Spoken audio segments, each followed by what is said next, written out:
الحمد لله وكفى والصلاة والسلام على من لا نبي بعده. أما بعد فأعوذ بالله من الشيطان الرجيم. بسم الله الرحمن الرحيم. والذين أوتوا العلم درجات. قال النبي صلى الله عليه وسلم: خيركم من تعلم القرآن وعلمه. آمنت بالله صدق الله العظيم وصدق رسوله النبي الكريم ونحن على ذلك من الشاهدين والشاكرين والحمد لله رب العالمين. اللهم صل على محمد وعلى آل محمد كما صليت على إبراهيم وعلى آل إبراهيم إنك حميد مجيد. اللهم بارك على محمد وعلى آل محمد كما باركت على إبراهيم وعلى آل إبراهيم إنك حميد مجيد. اللہ تبارک و تعالیٰ نے اس دنیا میں انسان کو اپنی مرضی کے مطابق زندگی گزارنے کے لیے بھیجا ہے. اللہ رب العزت کی مرضی کو جاننا یہ شریعت کے احکامات سیکھے بغیر ممکن نہیں. جب تک علم دین حاصل نہیں کریں گے اس وقت تک اللہ رب العزت کی خوشی نہ خوشی معلوم نہیں ہو سکتی. اس لیے علم دین کو حاصل کرنا ہر مسلمان پہ فرض ہے. عام بندے کے لیے دین کے اتنے علوم کو جاننا ضروری ہے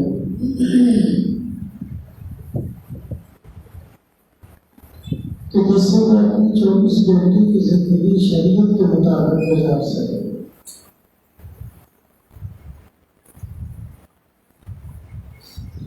اور معاشرے میں ایک بڑی جماعت کا علم دین کے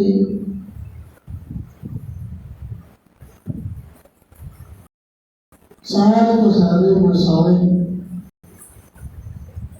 اور متعلقات کو جاننا ضروری ہے تاکہ دوسرے لوگ ان سے پوچھ کے عمل کر سکیں. دینی علوم یہ معاشرے کے لیے سب سے اہم چیز ہے. آج جس معاشرے میں ہم زندگی گزار رہے ہیں اس میں دنیاوی علوم کو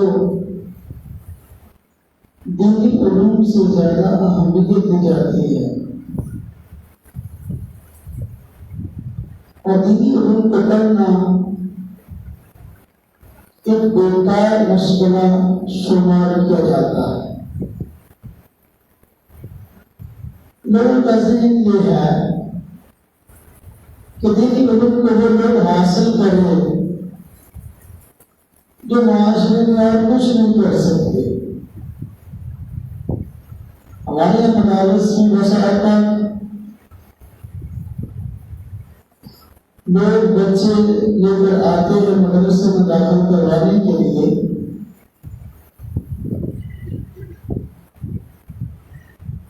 تو وہ بچے عام طور پر وہ ہوتے ہیں جو دنیا میں کسی کھاتے میں استعمال ہونے کے قابل نہیں ہے. ان کو مدرسے والے کے حوالے کر دیتے ہیں. کہ جی ہم کوئی بچہ لے کر آئے ہیں،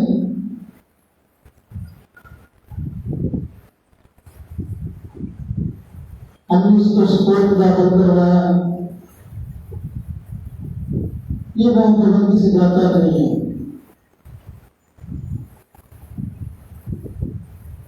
اسکول سے باہر بھی کام کر دیا جاتا ہے۔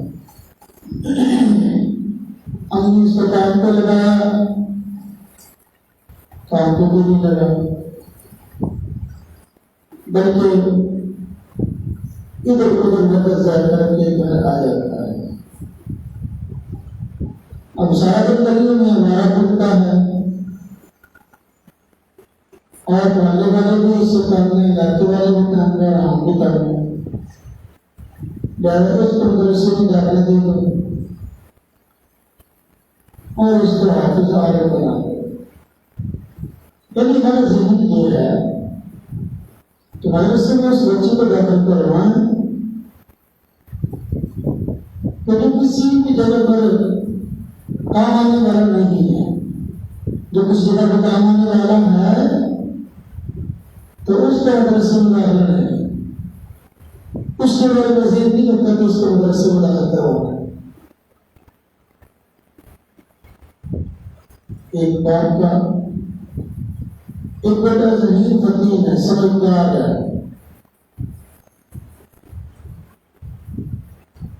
ایک بچہ بہت ذہین ہے، تو باپ کی سوچ یہ ہوتی ہے کہ وہ ذہین فطین سمجھدار ہے، اس کو تو میں پڑھا لکھا کر ڈاکٹر بناؤں گا، وکیل بناؤں گا، انجینئر بناؤں گا، انجینئر بننا، ڈاکٹر بننا، وکیل بننا، وہ بندے کا کام ہے جو ٹرمینل سمجھ میں آ رہا ہے، اور جو بندے نے اس کے بارے میں اس کو مدرسے میں داخل کرواؤ۔ جب معاشرے میں لوگوں کی یہ سوچ ہوگی کہ جو دنیا کے بیکار لوگ ہیں ان کو مدرسے میں داخل کروانا، تو ان سے بڑھ کے لوگوں کو کیسے کی جا سکتی ہے، اور ان سے بڑی بڑی اور اچھی امیدیں کیسے لگائی جا سکتی ہے۔ تو علم دین کا حاصل کرنا ہر مسلمان کے لیے ضروری ہے، اور معاشرے میں بڑی جماعت کا ان علم میں گہرائی حاصل کرنا ضروری ہے۔ علماء ایک بڑی تعداد میں معاشرے کی ضرورت ہے۔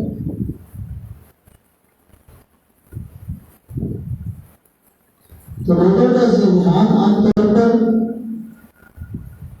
دینی علوم کی طرف نہیں جاتا، دنیاوی علوم کی طرف ہر بندے کا ذہن جاتا ہے۔ گویا دنیاوی علوم ان کی اہمیت میں موجود ہے، علم کی اہمیت میں موجود نہیں ہے۔ یہ تو ہم سمجھتے ہیں کہ معاشرے میں ڈاکٹر ہونا چاہیے، وکیل ہونا چاہیے، معاشرے کی ضرورت ہے ڈاکٹر موجود ہوں، ڈاکٹر معاشرے کی ضرورت ہے، وکیل معاشرے کی ضرورت ہے، انجینئر معاشرے کی ضرورت ہے، لیکن ہم سمجھتے ہیں شاید عالم یہ معاشرے کی ضرورت نہیں ہے۔ اس لیے اس کے لیے مخاص بات نہیں ہوتی، حالانکہ یہ بات غلط ہے۔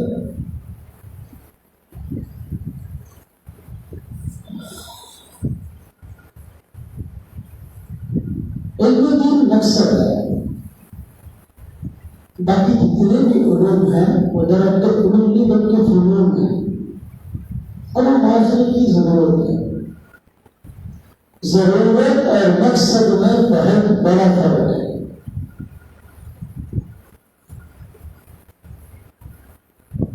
ہر بندے کو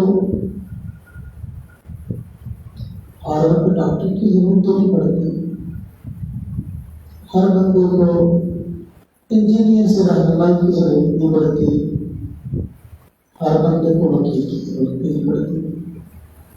معاشرے میں کتنے لوگ ایسے ہیں کہ پوری زندگی کو وکیل کی ضرورت نہیں پڑتی، وکیل کی ضرورت تو سب پڑتی جب کوئی جھگڑا ہو جائے، کیس ہو جائے، اب اس کیس کو جھگڑے کو رائے کو نمٹانا ہے اور اپنے ہاتھ میں جو ہے فیصلہ لینا ہے، اب وکیل کی ضرورت پڑے گی۔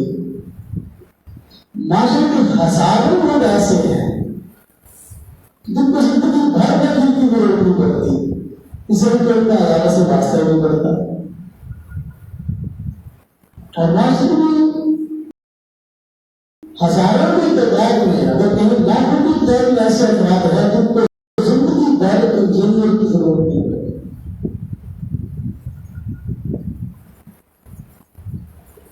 بندے نے اپنا مکان بنانا ہے،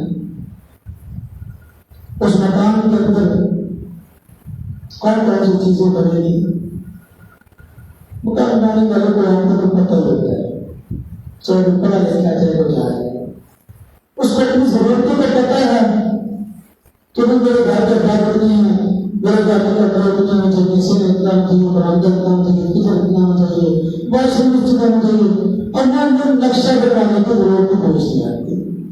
ہمارے معاشرے کے 80 سے 85% افراد اپنے گھر کے مکان بناتے ہیں، عمارتیں بناتے ہیں، لیکن نقشہ بنانے کی ضرورت نہیں پڑتی کیونکہ یہ اپنے گھر کے نقشے کو ترتیب دے رہتے ہیں. زندگی بھر انجینئر کی ضرورت نہیں پڑے. کتنے بندے ایسے ہیں جو نصیحت کا خیال رکھتے ہیں، بس اپنا زندگی بھر ان کو ڈاکٹر کے پاس جانے کی ضرورت نہیں پڑتی.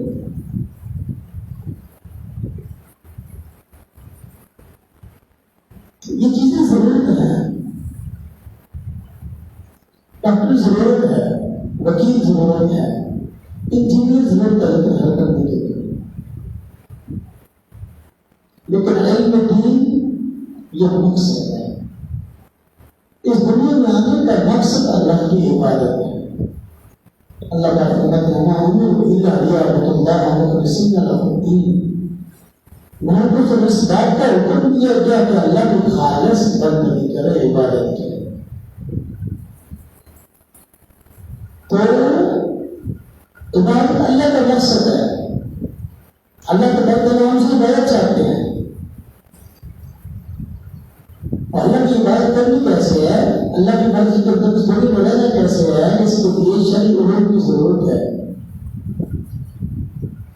دنیا میں کوئی انسان ایسا نہیں ہے جو کہے کہ مجھے میں دین کی ضرورت نہیں اور میں عالم دین سے رہنمائی کے بغیر ہی اپنی زندگی گزاروں.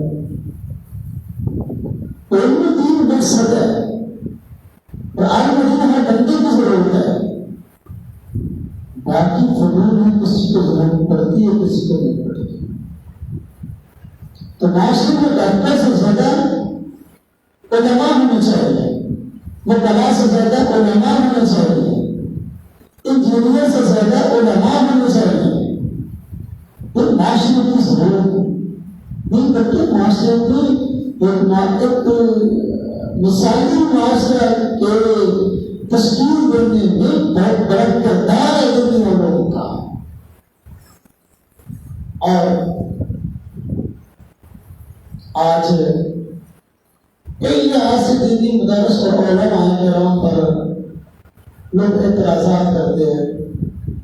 ہمارے مدرسے کے داخلے شروع تھے تو میں نے کچھ حضرات کو اپنے مدرسے کا اشتہار سینڈ کیا کہ مدرسے میں داخلے ہو رہے ہیں تو آپ بھی اپنے بچوں کو داخل کروائیں.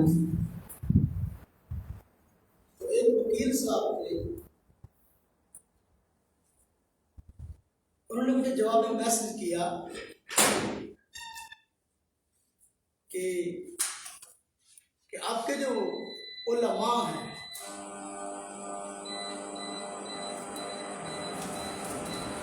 آپ کے جو علماء ہیں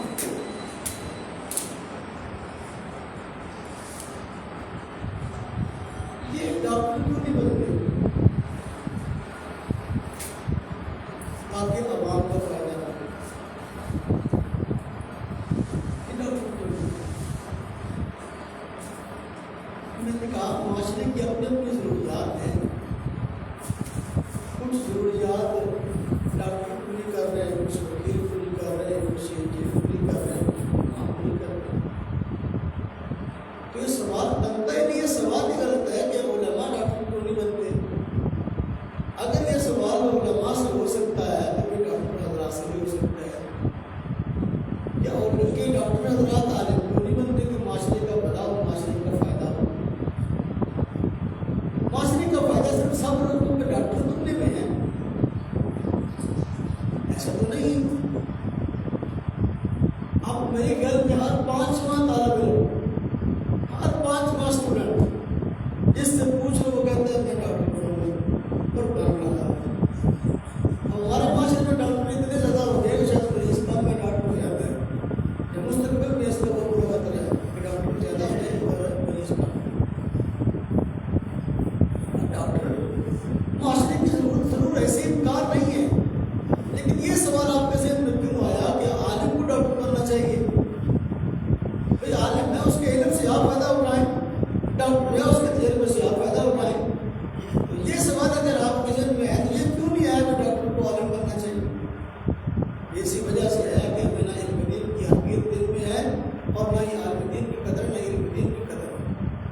ایک بچے کو حافظ اور عالم بنانا چاہتا ہوں اور دوسرے کو ڈاکٹر. تو مجھے آپ بتائیں کہ مجھے زیادہ فائدہ کس سے ہوگا؟ مجھے زیادہ فائدہ ڈاکٹر صاحب سے ہوگا یا مجھے زیادہ فائدہ عالم دین بنانے سے ہوگا؟ میں نے کہا مجھ سے مشاورے کے لیے آئے ہیں. میری ساری کی ساری زندگی علم دین کے فائدے کو بنانے میں لگی ہے. آپ مجھے بتائیں کہ میں اپنے منصب سے نکالوں کیسے کروں گا؟ میں آپ کو یہ مشورہ کیسے دوں گا کہ اپنے بچے کو آپ ڈاکٹر بنائیں؟ میں اس چیز کا انکار نہیں کرتا کہ بچے کو ڈاکٹر نہیں بننا چاہیے، لیکن آپ نے مجھ سے زیادہ فائدے کا سوال کیا. مجھے زیادہ فائدہ کس سے؟ میں نے کہا میں آپ کو فائدہ دلواتا ہوں. آپ اپنے بچے کو حافظ عالم بنائیں گے تو آپ کو کیا فائدے ہوں گے؟ اس کے بعد آپ کسی ڈاکٹر کے پاس چلے جائیں اور اس سے جا کے مشورہ لیں کہ اگر آپ کا بچہ ڈاکٹر بنتا ہے تو کیا فائدہ ہے؟ بندہ صاحب فارم ہے وہ اپنے فارم کے متعلق زیادہ بہتر ہے. میں نے کہا آپ کے دو بچے ہیں، ایک کے بارے میں آپ کی سوچ ہے کہ میں اس کو حافظ اور عالم بناؤں گا، دوسرے کے بارے میں سوچ ہے کہ میں نے کہا اس بچے کے بارے میں آپ کے ذہن میں آیا ہے کہ میں نے اس کو حافظ بنانا ہے، عالم بنانا ہے. میرے خیال میں یہ آپ کے ذہن میں خود نہیں آیا بلکہ اللہ تبارک و تعالیٰ نے آپ کے دل میں ڈالا ہے. اور اللہ تبارک و تعالیٰ نے آپ کی کوئی بہت بڑی نیکی قبول کی ہے.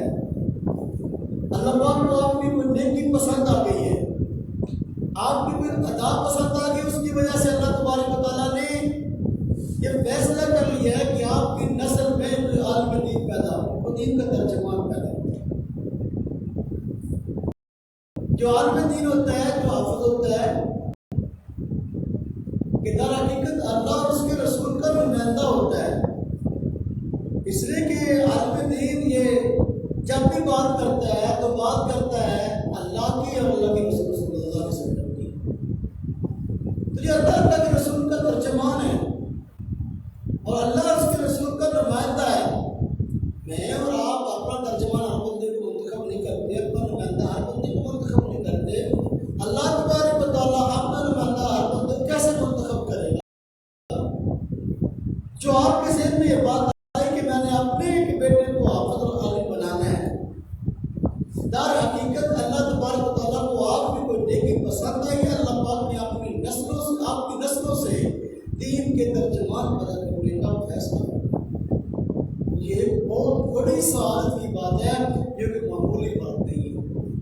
لیکن سب سے بڑی بات یہ ہے اپنے بیٹے کو آپ نے حافظ عالم بنانے کا ارادہ کیا ہے. آپ کو پہلا فائدہ یہ ہوگا کہ آپ کا بیٹا اللہ اور اس کے رسول کا ترجمان ہوگا. اور یہ اعزاز ڈاکٹر صاحب کو حاصل نہیں ہے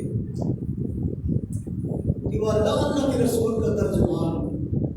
نمبر 2، میں نے کہا دوسرا فائدہ یہ حاصل ہوگا، آپ اپنے بچے کو مدرسے میں داخل کروانے کے لیے گھر سے لے کے نکلیں گے. اب یہ مدرسے میں پہنچے نہیں ہیں، آپ نے بچے کی انگلی پکڑی اور گھر سے نکلے مدرسے کے لیے آ رہے ہیں بازار میں ابھی آؤ، تو وہ بچہ دنیا کے افضل ترین لوگوں میں شمار ہو جائے. یہ کیا لگا کیسے؟ میں نے کہا کہ حضور نبی پاک صلی اللہ علیہ وسلم کا فرمان خیرکم من تعلم القرآن وعلمہ، کہ تم میں سے سب سے افضل، سب سے بہتر وہ بندہ ہے جو قرآن کو سیکھے اور قرآن کو سکھائے. جب آپ نے سیکھنے کے ارادے سے اپنے بچوں کو، اپنے بچے کی انگلی پکڑی اور اس کو مدرسے کی طرف لا رہے ہیں، تو یہ سیکھنے کے لیے انگلی کا نام پایا گیا اور یہ بچہ کائنات کے افضل ترین بچوں میں شمار ہو گیا. یہ دنیا کی فائدہ ہے کہ آپ کی اولاد میں دنیا کے افضل ترین لوگ پیدا ہو گئے. یہ کوئی چھوٹا فائدہ. میں نے کہا تیسرا فائدہ، جب آپ نے فیصلہ کر لیا کہ میں نے نے حافظ قرآن بنانا ہے، میں نے عالم بنانا ہے، تو جب آپ اپنے بچے کی انگلی پکڑ کے اس کو گھر سے لے کر آئے اور مدرسے میں پہنچے نہیں ہیں، یہ بچہ اللہ تبارک و تعالیٰ کے راستے میں شمار ہے۔ حضور نبی پاک صلی اللہ علیہ وسلم کا فرمان ہے، خرج فی طلب العلم فہو فی سبیل اللہ، جو بندہ علم دین حاصل کرنے کے لیے اپنے گھر سے نکلے وہ اللہ کے راستے میں، وہ اللہ کے کام میں لگا، وہ اللہ تبارک و تعالیٰ کی راہ میں چل پڑا ہے۔ اتنی بڑی اعزاز کی بات ہے، ابھی بچہ مدرسے میں پہنچا نہیں ہے، اللہ تبارک و تعالیٰ نے اس کو یہ نسبت دے دی ہے، اس کو یہ فضیلت دے دی ہے کہ وہ اللہ کے راستے میں چل پڑا ہے، وہ اللہ کی راہ کا مسافر ہے۔ بہت بڑی اعزاز کی بات ہے کہ آپ کی اولاد میں اللہ کی راہ کے مسافر، اللہ کے دین کے ترجمان پیدا ہو۔ میں نے کہا چوتھا فائدہ، آپ کا بیٹا قرآن کریم سیکھنے کے لیے مدرسہ میں آتا ہے، قاری صاحب کے سامنے بیٹھتا ہے، قاری صاحب اس کو شروع کرواتے ہیں قاعدہ، ظاہر بات پہلے قاعدہ ہوتا ہے، پھر آگے جا کے جو ہے پارا شروع ہوتا ہے۔ قاری صاحب اس کو قاعدہ شروع کروائیں گے، آج پہلا دن ہے اور پہلا سبق ہے، جب قاری صاحب اس کو پڑھائیں گے، آج پڑھو الف با تا سا، قاری صاحب اس کو پڑھائیں گے، وہ پہلے الفاظ پڑھے گا نا، پہلے حروف پڑھے گا، اب الف اور با تا، یہ تا کرنے سے ہی آپ کے لیے نیکیوں کا ایک بہت بڑا کھاتا ہے۔ جب آپ قاری صاحب پڑھائیں گے بیٹے کو الف، تو الف پڑھے گا تو 10 نیکیاں اس بچے کے کھاتے میں لکھی جائیں گی، 10 نیکیاں آپ والد ہیں، آپ کی کوشش ہے اس معاملے میں آپ کے کھاتے میں لکھی جائیں گی، 10 نیکیاں ان کے استاد کے کھاتے میں لکھی جائیں گی۔ میں نے کہا دیکھیں یہ آج بچے نے بھی اسے قرآن کیا نہیں، بلکہ بچے نے قرآن پاک حفظ کرنے کے لیے آج ابتدا کی ہے، اور آج الف اور با پڑھا ہے، الف اور با کے نتیجہ میں اس کو ہر حرف کے بدلے 10 نیکیاں ملنی شروع کی ہے، اس لیے قرآن پاک کو سیکھنے کے لیے، قرآن پاک کو پڑھنے کے لیے حضور نبی پاک صلی اللہ علیہ وسلم کا فرمان ہے کہ جو بندہ قرآن کریم کی تلاوت کرتا ہے، قرآن کریم کے ہر حرف کے بدلے اس کو 10 نیکیاں ملتی ہیں۔ آپ نے مثال دیتے ہوئے ارشاد فرمایا الف لام میم، میں الف کے بدلے 10 نیکیاں، لام کے بدلے 10 نیکیاں، میم کے بدلے 10 نیکیاں ملیں گی۔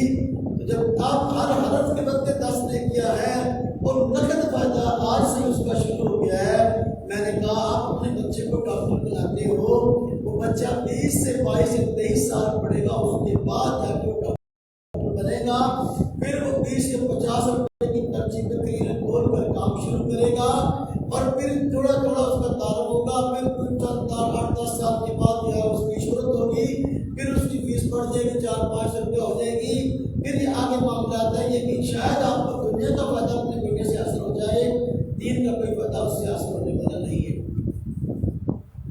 میں نے کہا آپ اپنے بچے کو قرآن پاک حفظ کرنے کے لیے، عالم دین بنانے کے لیے مدرسے میں لاتے ہیں، تو بچہ قرآن پاک پڑھتا ہے، تو بچہ جب قرآن پاک پڑھتا ہے نیکیاں کمانے والی ایک بہت بڑی مل اور ایک بہت بڑی فیکٹری لگ جاتی ہے، جس کی وجہ سے آپ کے نام اعمال میں ہر روز لاکھوں کی تعداد میں نیکیاں لکھی جاتی ہیں۔ ایک بچہ اب فجر کے وقت سے کام شروع ہوتا ہے پڑھائی کا، عشاء تک رہتا ہے، سارا دن قرآن پڑھتا ہے، سارا دن بچے حفظ کرتے ہیں، سارا دن قرآن پڑھتے ہیں۔ جب ایک بندے نے الف لام میم پڑھا، 30 نیکیاں اس کے کھاتے میں آ گئی ہیں، صرف الف لام میم پڑھ رہے، سارا دن قرآن پڑھ رہا ہے، اس کے کھاتے میں اتنی نیکیاں ہوں گی کہ دنیا کا کوئی کمپیوٹر اس کا حساب نہیں لگا سکتا، اس کا حساب نہیں لگا سکتا کہ ایک دن کے اندر اس نے کتنی تلاوت کی اور اس کے کھاتے میں کتنی نیکیاں۔ تو ایک بچہ قرآن پاک کی فجر سے لے کر عشاء تک تلاوت کرتا ہے، اور لاکھوں نیکیاں ایک دن کی اس کے کھاتے میں آتی ہے۔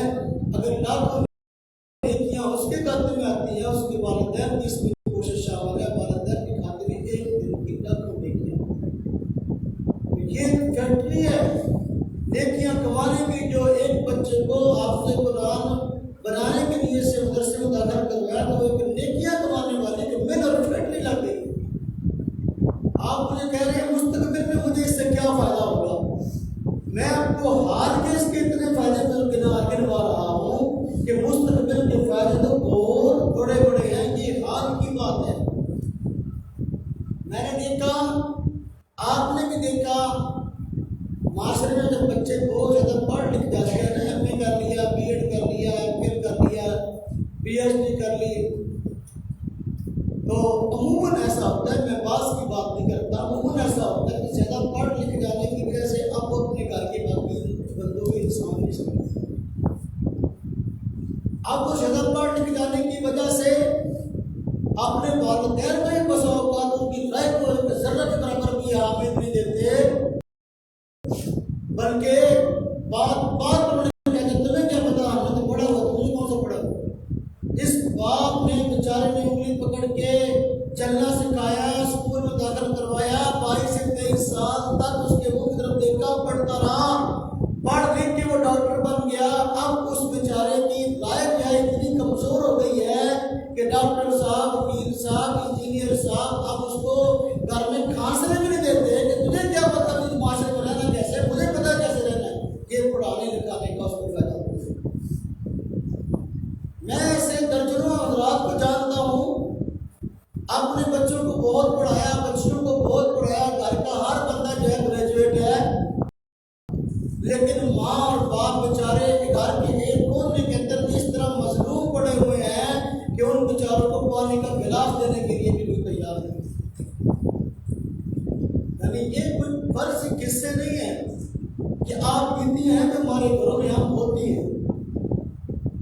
لوگ ہم سے پوچھتے ہیں کہ علم دین پڑھانے کا فائدہ.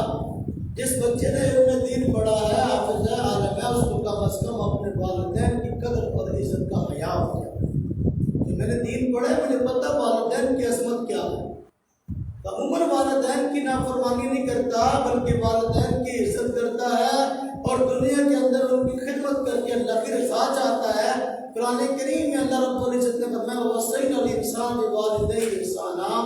اللہ پاک فرماتے ہیں ہم نے والدین کے ساتھ انسان کو حسن سلوک کا تاکیدی حکم دیا ہے. اللہ تبارک و تعالیٰ نے قرآن کریم میں یہ بات ارشاد فرمائی ہے. اب اس بندے نے یہ باتیں پڑھی ہوئی ہیں, اب اپنے والدین کی عزت قدر کرنے والا بن جاتا ہے. لیکن دوسری طرف بسا اوقات بچے پڑھ لکھ کر, بچیاں پڑھ لکھ کر اپنے والدین کو اپنا ملازم بھی نہیں سمجھتے. یہ دنیا کے فوائد میں آج کر رہا ہوں. اگر آپ اپنی اولاد کو علم دین سکھاتے ہیں, علم دین پڑھاتے ہیں, تو دنیا میں آپ کو کیا فوائد حاصل ہوں گے. اللہ تبارک و تعالیٰ کہ پیغمبر حضرت محمد مصطفیٰ صلی اللہ علیہ وسلم نے ارشاد فرمایا ہے کہ حافظ قرآن کے لیے سمندر کی مچھلیاں بھی دعائیں کرتی ہیں. سمندر کی مچھلیاں دعائیں کرتی ہیں. اب سوال ہے کہ سمندر کی مچھلیوں کو حافظ قرآن سے تعلق ہی کوئی نہیں. کبھی زندگی میں مچھلی نے حافظ قرآن کو نہیں دیکھا. بس اوقات حافظ قرآن بھی سمندر کی مچھلی کو نہیں دیکھتا. ہم مچھلی کھاتے ضرور ہیں لیکن ہمارے پاس شکار ہوتی, دکان پہ آتی ہے, ہم اس کو خرید لیتے ہیں. سمندر میں تو کبھی کسی کا جانا ہوتا ہے, وہاں بھی مچھلی کا دیدار کسی کو ہوتا ہے. حافظ قرآن کے لیے سمندر کی مچھلیاں دعائیں کرتی ہیں. وہ دعائیں کیوں کرتی ہیں اور کیسے ان کا تعلق کیا ہے. جو بندہ قرآن کریم پڑھنے سیکھنے کے لیے, عالم بننے کے لیے مدرسے میں آ جاتا ہے, وہ ہر وقت نماز اور روزے میں رہتا ہے. یعنی مطلب یہ کہ نماز روزے کا دھیان اس کا ہر وقت ہوتا ہے. رمضان کے روزے آتے تو وہ چھوڑتا نہیں ہے. 5 وقت نمازیں پڑھتا ہے, ہر وقت قرآن پڑھتا ہے, ہر وقت وہ کام کرتا ہے جو اللہ کی منشا ہے.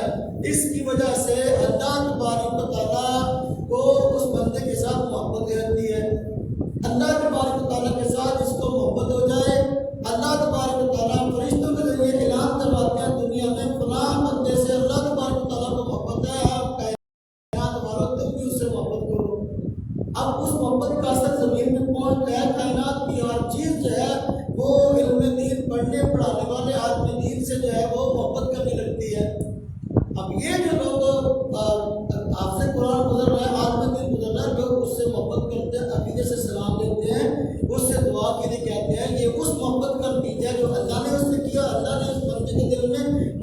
بات ہے عالم دین کی. تو دوست محبت کا اثر زمین پہ پہنچتا ہے، کائنات کی ہر چیز محبت کرنے لگتی ہے. اب چونکہ فرشتے کی منادی ہوئی، فرشتے کی آواز کے ذریعے اس کا اثر زمین پہ پہنچتا ہے. تو سمندر کی مچھلیوں کو بھی وہ آواز سنائی دیتی ہے جو فرشتہ آزاد دیتا ہے، آواز دیتا ہے کہ بھائی دیکھو فلاں بندے سے اللہ کو محبت، تم بھی ان سے محبت کرنے والے بن جاؤ. تو سمندر کی مچھلیاں بھی اس آپ سے قرآن آپ کے دین سے محبت کرنے لگتی ہیں، اور اس محبت کا نتیجہ ہے کہ اس کے لیے دعائیں مفضل ہوتی ہیں. یہ ہم سے پوچھتے کہ ہم بچے کو آپس بنائیں گے، عالم بنائیں گے، فائدہ کیا ہوگا؟ یہ بڑے احساس کی بات ہے. آج کوئی بندہ دنیا میں چلتا پھرتا ہے تو بڑا ہی کوئی معزز مہمان آ جائے. ہمارے معاشرے شادیوں بیاہوں پہ ایسا ہوتا ہے، دلہا نہیں آئیے، دولہا آیا، شادی آلودار اس کے استقبال کے لیے اس کے پاؤں کے نیچے جو ہے وہ گلاب کے پھول جو ہے وہ بچھا دیتے ہیں. وہ پھولوں کے اوپر چلتا ہوا جو ہے آگے آتا ہے، لوگ اس کی ویڈیو بناتے. بڑے احساس کی بات ہے. دلہن یا دلہا اس کو یہ اعزاز دیا گیا کہ گلاب کے پھول اس کے نیچے بچھا دیے گئے، اور جو ہے اس کو اعزاز دیا گیا. ویڈیو بناتے ہیں، پھر وہ بڑے آگے سے آگے چلاتے ہیں، دیکھو میری انہوں نے عزت کی ہے. میرے بھائیو، آپ سے قرآن کی جو عزت ہے، آپ کے دین کی جو عزت ہے، اس عزت سے کہیں بڑھ کر ہے. حضور نبی پاک صلی اللہ علیہ وسلم فرماتے ہیں کہ حافظ قرآن بندہ، جو بندہ قرآن پاک حفظ کرتا ہے، علم دین سیکھنے کے لیے اپنے گھر سے نکلتا ہے، تو فرشتے اعزاز میں اپنے پر اس کے نیچے بچھاتے. آپ کے پھولوں کی کیا حیثیت؟ یہ آج 1 گھنٹے کی بات دیکھ لو، جائے وہ دیں گے 1 گھنٹے کے بعد اٹھائے وہ اٹھا کے لوگ اس کو باسکٹ میں. تو حافظ قرآن کے پاؤں کے نیچے فرشتے اپنے پروں کو بچھاتے ہیں. یہ ایسا احساس ہے دنیا میں کسی بادشاہ کو بھی نصیب نہیں ہے. علم دین پڑھنے والے آدمی دین کے لیے، حافظ قرآن کے لیے احساس ہے.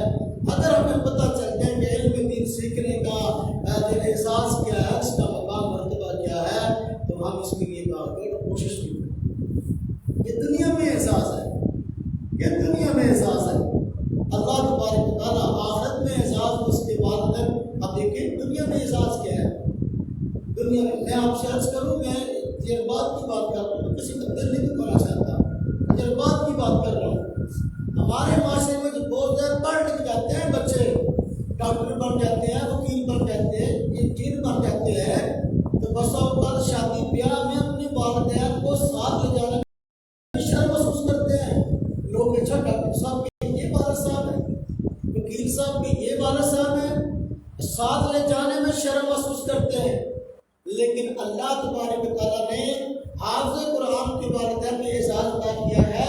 پہلے اس کی پہچان یہ تھی کہ فلاں رانا صاحب ہے، فلاں ہے، گجر صاحب ارائی ہے، فلانا انصاری ہے. لیکن اب والد کا اعزاز ہوتا ہے کہ فلاں عالم کا باپ ہے، فلاں قاری صاحب کا باپ ہے. لوگ قاری صاحب کی عزت کرتے ہیں، اس کے والدین کی بھی عزت کرتے ہیں. یہ احساس ہے. دنیا میں اللہ تبارک ہوتی ہے، اور آخرت میں کیا احساس ہوگا؟ حضور نبی پاک صلی اللہ علیہ وسلم کا فرمان ہے، حافظ قرآن کا جو احساس ہے وہ بھی بڑا عظیم ہے، اور اس کے والدین کا بھی جو ہے وہ بڑا عظیم احساس ہے. فرماتے ہیں حضور نبی پاک صلی اللہ علیہ وسلم کہ حافظ قرآن اس کے والد کو قیامت کے دن اللہ تبارک و تعالیٰ ایسا تاج پہنائیں گے جس تاج کی روشنی سورج سے بھی زیادہ ہو، اور لوگ دیکھ کر کہیں گے کہ بھائی باتیں کریں گے، کیا یہ کوئی نبی ہے، یہ کوئی پیغمبر ہے؟ تو بتانے کو کہتے ہیں نہ، یہ نبی اور پیغمبر نہیں، بلکہ یہ حافظ قرآن کا والد ہے. یہ اس کا اعزاز ہے. اللہ تبارک و تعالیٰ نے اس کو اعزاز دیا ہے کہ سونے کا ایسا تاج پہنایا ہے کہ جس کی روشنی سورج سے بھی زیادہ ہے. اس دن باپ کو اپنے حافظ قرآن کے بچے کی عزت اور اس کے وقار کا مزید اندازہ ہوگا، اور دنیا جس کو ماری پھر رہی ہوگی. عام لوگوں کی حالت یہ ہے، اللہ پاک نے قرآن کریم سورہ آپس میں فرمایا ہے کہ قیامت کے دن ہر رشتہ دار دوسرے رشتہ دار سے بھاگتا پھرے گا، چپتا پھرے گا. یوم یفر المرء من اخیہ و امہ و ابیہ، اللہ فرماتے ہیں بندہ اپنے بھائی سے بھاگتا پھرے گا، اور اپنی امی سے بھائی اپنے ابو سے بھاگے گا، چپتا پھرے گا. وصاحبتہ بنیہ، اپنی بیوی سے بھاگے گا، اپنے بیٹوں سے بھاگے گا. عام بندے کی حالت ہے، کیوں کہ میرے رشتہ دار اس سے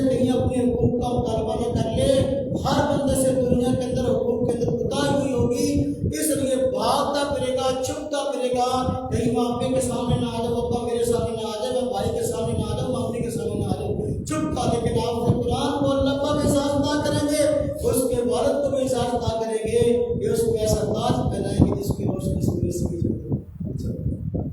میرے بھائی بہت بڑے احساس کی آپ سے قرآن کو اللہ تبارک و تعالیٰ یہ احساس عطا فرمائیں گے۔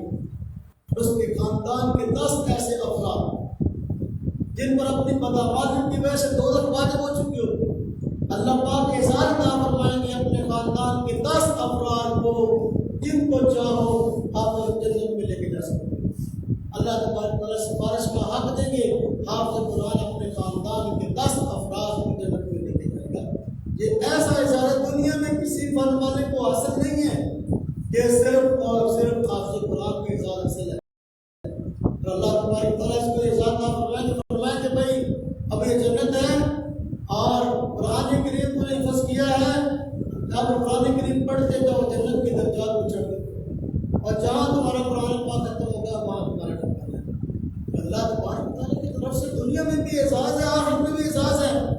ہم اپنے بیٹے کو دنیا میں علوم پڑھانا اپنے لیے اعزاز سمجھتے ہیں، لیکن دینی علوم پڑھانا اپنے لیے اعزاز نہیں سمجھتے۔ میرے بھائیوں، اگر ہم دنیا کے اندر سکون چین چاہتے ہیں اور دنیا میں عزت چاہتے ہیں اور آخرت میں عزت چاہتے ہیں تو میرے بھائیوں اپنے بچوں کو اپنی نسلوں میں دین کے محافظ پیدا کریں، دین کے ترجمان پیدا کریں، انشاءاللہ اللہ تبارک و تعالیٰ استقامت۔ اس لیے یہ ہمارے یہاں دینی مدارس میں سال کا شروع ہوتا ہے، ابتدا ہوتی ہے۔ ان دنوں میں داخلے ہو رہے ہیں، ادھر سے بچے داخل ہو رہے ہیں، بچیاں داخل ہو رہی ہیں۔ میں آپ حضرات سے التجا کرتا ہوں جیسے بھی ہے کیسے بھی ہے، آپ اپنے وقتی حالات پر دیکھیں، آپ اپنے مستقبل کو دیکھیں، اپنی اولاد کے مستقبل کو دیکھیں، تو ان کو مدارس میں داخل کروائیں، ان کو دین کے ترجمان بنائیں۔ دنیا اور آخرت میں آپ کے لیے بہترین جو ہے یہ ذریعہ ہوں گے نیک نامی کا اور نجات کا۔ اب دیکھیں ایک بچہ حافظ قرآن ہے، والد اس کا فوت ہو گیا، ایک بچہ ہے حافظ قرآن نہیں کہ مسجد کی کسی میں نہیں گزرا، باپ اس کا فوت ہو گیا۔ اب جس کا باپ فوت ہو گیا، جس نے قرآن پڑھا ہی نہیں، کبھی مسجد میں گیا ہی نہیں، وہ اپنے والدین کو کیا نفع دے گا اپنے بتائیں؟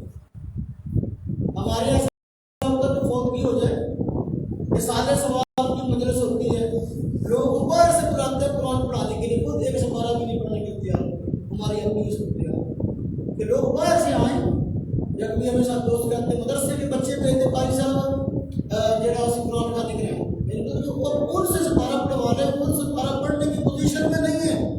ہماری اپنی جس باپ نے بات کو اس نے بڑا کیا، سردی گرمی نہ دیکھی، دن رات ایک کر کے جو ہے وہ تمہاری ضروریات کو پورا کیا، لیکن اب اس صورتحال یہ ہے کہ باپ کی موت ہونے کے بعد اس کے لیے سارے سوال یوز کرتے ہیں۔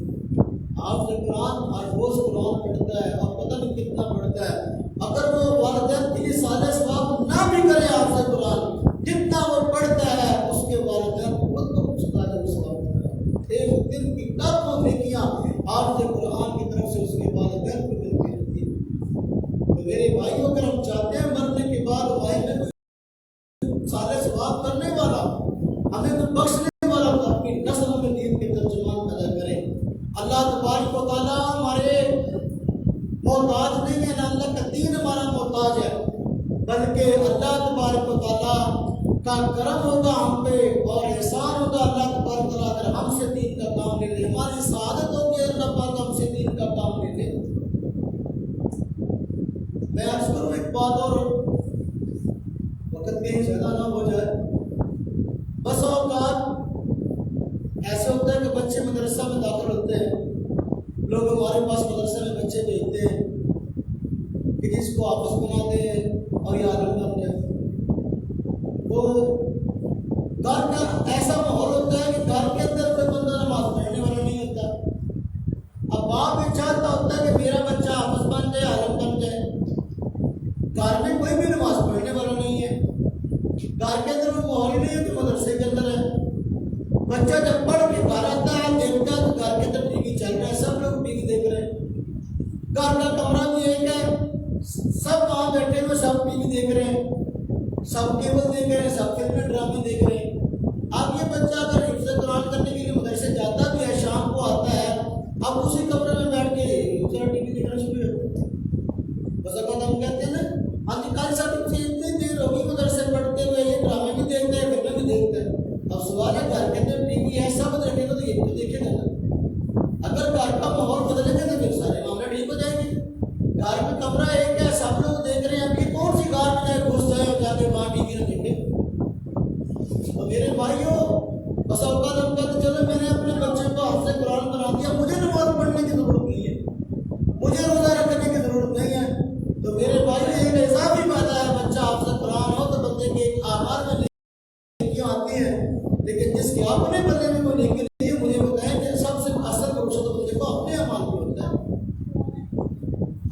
جس معاشرے میں ہم زندگی گزار رہے ہیں، تو مدارس میں عموماً بچے داخل نہیں کرواتے. ہم کہتے ہیں ان کا مستقبل کیا ہوگا، ان کا مستقبل کیا ہوگا اور یہ کھائیں گے کہاں سے، مستقبل کیا ہوگا. ایک میں نے بات بندے زبان میں ہی بہت زیادہ تیز ہوتے ہیں، بات کرتے ہوئے سوچتے بھی نہیں کہ اپنے بات کو ان سے کہہ رہی ہے. میں رمضان میں ایک بندے کا روزہ ہی رکھا ہوا تھا. میں نے کہا یار رمضان کا بھی روزہ رکھنا چاہیے، اللہ کی بات کرتے آپ کو صحت بھی دی، آپ کو زبانی بھی دی ہے. کہتے ساڑھے گھر کھڑے گانے مکے ہوئے. اللہ تبارک و تعالیٰ کے حکم کیا ہے، اس طرح کی بکواس ایک مسلمان کی زبان سے جب بندہ سنتا ہے، بندہ کہتا ہے یار اس کا ایمان کیسے باقی رہا جس نے یہ بات کی. ایک بندے سے میں نے بات کی، میں نے کہا اپنے بچے کو مدرسے میں داخل کروائیں، آپ کے لیے دنیا اور آخرت میں دیکھنا بھی تو بحث ہوگا. تو مجھے کہنے کا اچھا اور گاڑی میں چلا کے مدرسے داخل کر سڑا موٹا کھاؤ گے تو ہمارا بچہ کھائے گا کہاں سے مستقبل میں اگر ہم مدرسے میں داخل کرواتے ہیں. میں نے کہا اگر تو آپ ہمیں بھوکا مرتا کو دیکھ رہے ہیں پھر تو آپ یہ فکر کریں کہ باقی جو ہے ہم کھائیں گے کہاں سے. آپ ہماری طرف دیکھ لیں، اگر ہم نے آپ سے کپڑے اچھے نہ پہنے ہوں، آپ سے اچھی چیز غذا ہماری نہ ہو، تو پھر آپ ہمیں کہہ سکتے ہیں کہ بھئی ہمارا بچہ کھائے گا کہاں سے. عجیب بات ہے. میں اکثر کہا کرتا ہوں کہ جب بچے کو داخل کروانے کی باری آتی ہے، ہم کہتے ہیں مدرسے میں بچے کو داخل کرواؤ، تو کہتے ہیں ہمارا بچہ کھائے گا کہاں سے. اور جب مولوی بن جاتے ہیں پھر کہتے ہیں مولوی کھاتے بہت ہے، مولوی کھاتے بہت ہے. تو عجیب بات ہے، ایک طرف کہتے ہو مولوی کھاتے بہت ہے اور ایک طرف کہتے ہیں بچہ کھائے گا کہاں سے. تو اللہ تبارک کا جو عالم دین ہے، جو حافظ ہے، یہ اللہ تبارک کا ترجمان ہے، یہ اللہ کا کام کر رہا ہے. اس کے لیے اللہ تبارک و تعالیٰ ایسی غذاؤں کا اہتمام کرتا ہے دنیا والے کبھی خواب میں نہیں دیکھے. حقیقت بات ایسی ایسی غذائیں ہوتی ہیں. میں ابھی سندھ گیا تو 10 دن کا میرا دورہ تھا سندھ اور کراچی کا. تو وہاں جنہوں نے ماشاء اللہ بڑے بڑے جلسے تھے اور میزبان ماشاء اللہ بڑا انہوں نے احساس کیا، بڑے کھانے کھلائے، بڑے کھانے کھائے. عجیب و غریب. تو حد تک میدا خراب ہو گیا، یعنی ایسے کھانے کو نہیں کھلائے کہ میں نے کہا جب اللہ تبارک تعالیٰ نے دین کی برکت سے ہمیں کھلا رہا ہے کہ اللہ تعالیٰ جہاں جاتے ہیں تو نئی نئی ڈشیں ہیں، نئے نئے کھانے ہیں. لوگ ہمیں کہتے ہیں کہ مولوی بنے گا کھائے گا کہاں سے. تو میں اکثر جلسے میں جاتا ہوں نا بیان کرنے کے لیے، تو اچھے کھانے سامنے ہوتے ہیں، تو اکثر 2-4 ساتھی میرے ساتھ ہوتے ہیں، تو ہم کھانا زیادہ کھاتے ہیں، خوب کھاتے ہیں. تو وہ جو میرے ساتھ ہوتے ہیں وہ کھانا کم کھاتے ہیں. تو میں کہا کرتا ہوں کہ میرے ساتھ رہنے والوں کی 2 خوبیاں ہونی چاہیے جو ہمارے مولویوں کے ساتھ رہیں. اس میں 2 خوبیاں ہونی چاہیے. نمبر 1 کہ ان کا عقیدہ مضبوط ہو، نمبر 2 ان کا میدا مضبوط ہو. کمزور عقیدے والا بھی ہم سے ہمارے ساتھ نہیں چل سکتا اور کمزور میدے والا بھی ہمارے ساتھ نہیں چل سکتا. اللہ کا شکر ہے ہم کھاتے بھی زیادہ، ہم کام بھی زیادہ کرتے ہیں. پرسوں میں بازار گیا، بچہ میرے پیچھے موٹر سائیکل بیٹھا ہوا تھا، وہ انار گنی کے پاس سے گزرے، وہاں کچھ چیزیں لینی تھی.